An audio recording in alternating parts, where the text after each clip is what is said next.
প্রথম দৃশ্য, প্রধান শিক্ষক শিক্ষার্থীদের প্রশংসা করছেন। নমস্কার হেডমাস্টার স্যার, সুপ্রভাত। সুপ্রভাত। তোমাদের সবাইকে একসাথে দেখে ভালোই লাগছে। সুপ্রভাত। তোমাদের সাথে একটা কথা বলার ছিল। তোমরা বোধহয় জানো, আবার এই 10 অক্টোবরে এবার আবার আন্তঃবিদ্যালয় নাচের প্রতিযোগিতা হবে। গত বছর তোমরা সবাই নেচে ফার্স্ট প্রাইজ পেয়েছিলে। আশা করি এবার আবার তোমরা সেই প্রাইজটা জিতবে। সবাই মিলে কিন্তু খুব প্র্যাকটিস করতে হবে। এবার যেন আবার তোমরা কিন্তু নাচের অনুষ্ঠান করো, নিশ্চয়ই করো। All the best. নিশ্চয়ই স্যার, আমরা মন লাগিয়ে প্রতিদিন নাচের অনুশীলন করব। যাও এখন নিজেদের ক্লাসরুমে যাও, দিদিমণি তোমাদের আমাদের অনুমতি দিন স্যার। ধন্যবাদ। দ্বিতীয় দৃশ্য, ক্লাসরুমের মধ্যে। নমস্কার দিদিমণি, আমরা কি আসতে পারি? আসো আসো, সবাই আসো। সুপ্রভাত দিদিমণি। সুপ্রভাত সবাইকে। বসো তোমরা সবাই। গতকাল যে আমি তোমাদের গৃহকার্য দিয়েছিলাম সেটা তোমরা সবাই করেছো আশা করছি। জলদি করে তোমরা সবাই নিজেদের খাতা বের করো, আর আমি যার নাম ডাকবো শুধু সেই উত্তর দেবে, অন্য কেউ না। ঠিক আছে দিদিমণি। চিত্রা, তুমি এই প্রশ্নটির উত্তর দাও। শুনি কি লিখেছো? দিদিমণি, আমি কাজ করিনি, কারণ সেদিন লোডশেডিং হয়ে গিয়েছে।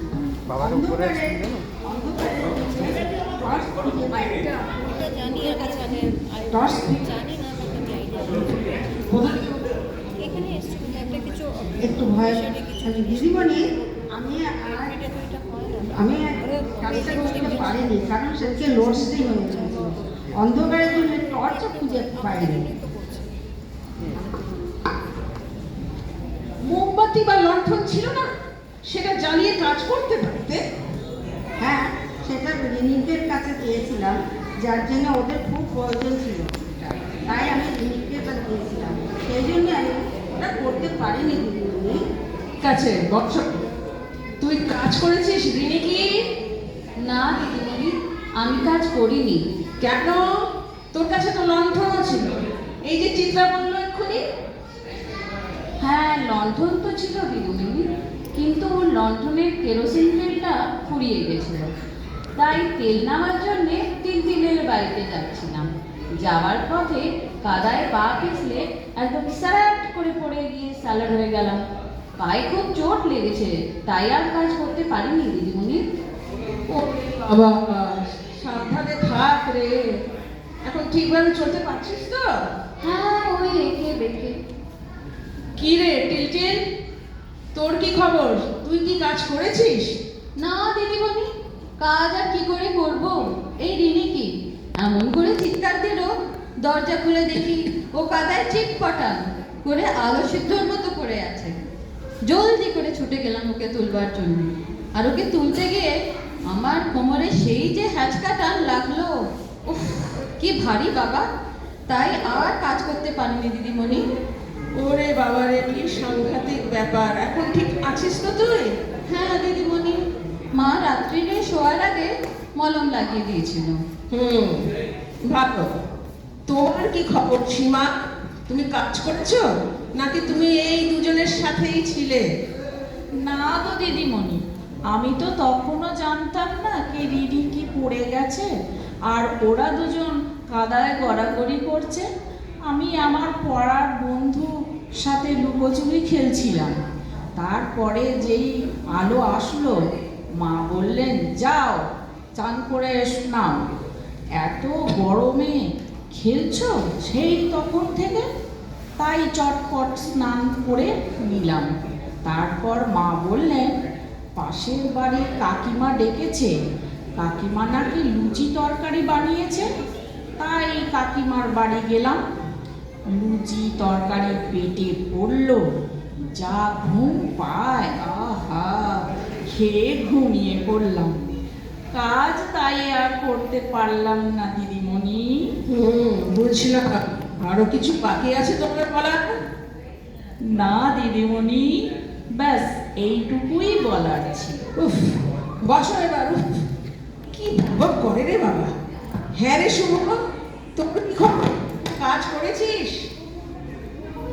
ওই যে সীমা বলল দিদিমণি পাড়ার বন্ধুর সাথে খেলছিল, আমিই তো সেই বন্ধু, ও আমার সাথেই তো খেলছিল। তারপর মা বললেন এই যা নিজের বান্ধবীকে ডেকে নিয়ে আয়। তারপর ও আমার বাড়ি আসলো, আমরা সবাই মিলে লুচি তরকারি খেলাম, গল্প করলাম, কত আনন্দ করলাম, আর তারপর সবাই নিজের নিজের বাড়ি চলে গেলাম। তাই আর সময় পেলাম না দিদিমণি কাজ করার। ইচ্ছে তো ছিল কিন্তু সময়টাই যে পেলাম না গো দিদিমণি। বাহ বাহ, চমৎকার। হ্যাঁ রে মিলি, তুই কাজ করেছিস? না দিদিমণি, আমি কাল শুভর বাড়ি গিয়েছিলাম। আমি গিয়েছিলাম বলেই তো কাকিমা লুচি তরকারি বানিয়েছিল। ওখানে ওদের সাথে খেললাম, গল্প করলাম, ভালো ভালো খাবার খেলাম। তারপর জানতে পারলাম কি দিদিকে আর দিদিদের চোট লেগেছে, তাই ওদের সাথে দেখা করতে গেলাম। চিত্রাও ওই পাড়াতেই থাকে, আমার খুব প্রিয় বান্ধবী, তাই ওর সাথে দেখা করতে গিয়েছিলাম। বাড়ি ফিরতে অনেক রাত হয়ে গেছিল, বাড়ি ফিরে ঘুমিয়ে পড়েছিলাম, তাই আর কাজ করতে পারলাম না দিদিমণি। অপূর্ব অপূর্ব, তোমরা সব অসাধারণ ছাত্র আমার।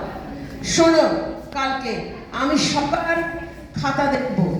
কাল কোনো অজুহাত আমি শুনব না। যে কাজ করবে না সে হেডমাস্টার স্যার থেকে বকুনি খাবে। এবার তোমরা সবাই প্রস্থান করো তো।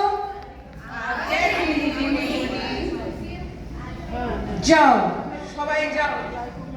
ধন্যবাদ।